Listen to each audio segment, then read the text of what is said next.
AMU में रची जा रही थी बड़ी साजिश। यूपी एटीएस ने धर दबोचा।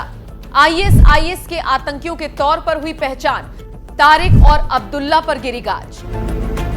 नमस्कार, मैं हूं आपके साथ नम्रता। उत्तर प्रदेश के अलीगढ़ से एक ऐसी खबर सामने आई जिसने पूरे देश को हैरान कर दिया।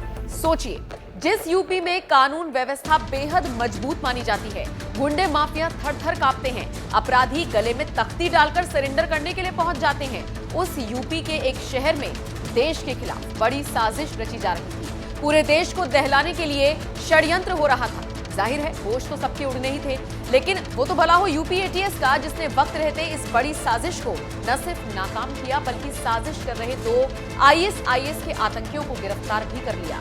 इन दोनों आतंकियों के तार अलीगढ़ मुस्लिम यूनिवर्सिटी से भी जुड़े हुए बताए जा रहे हैं। गिरफ्तार हुए आतंकियों के नाम अब्दुल्ला अरसलान और माज बिन तारिक हैं, जिनको एटीएस ने रविवार को धर दबोचा। बताया भी जा रहा है कि ये दोनों कट्टरपंथी विचारधारा से इस कदर प्रेरित थे कि अपने ही देश के खिलाफ साजिश रच रहे थे। इनके तार आईएसआईएस से जुड़े हुए थे।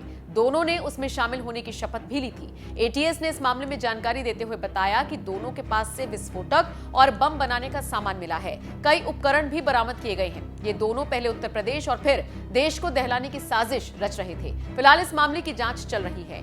एटीएस फिलहाल तो ये पता लगाने की कोशिश भी कर रही है कि इसके तार कहां तक जुड़े हैं। जांच की आंच अलीगढ़ मुस्लिम यूनिवर्सिटी तक भी पहुंच गई है।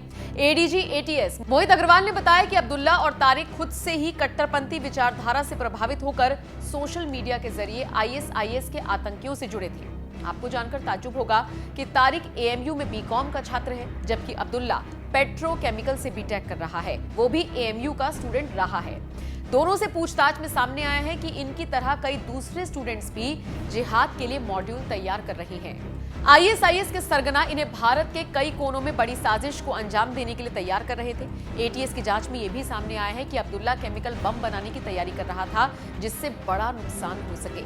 फिलहाल यूपी एटीएस ने बड़ा एक्शन लेते हुए दोनों को धर दबोचा है, लेकिन अब देखना होगा आगे इनके खिलाफ क्या एक्शन लिया जाता है। हालांकि इस खबर को सुनकर पढ़कर हर कोई हैरान है। डर इस बात का भी है कि अगर यूपी में इतनी सख्ती के बावजूद इस तरह की हरकत की जा सकती है, तो फिर बाकी राज्यों में क्या हो रहा होगा। फिलहाल आप इस खबर पर क्या राय रखते हैं, कमेंट करके जरूर बताएं। और आपके हिसाब से इन दोनों को अब क्या सजा दी जानी चाहिए, कमेंट बॉक्स में अपनी राय हमें जरूर दें।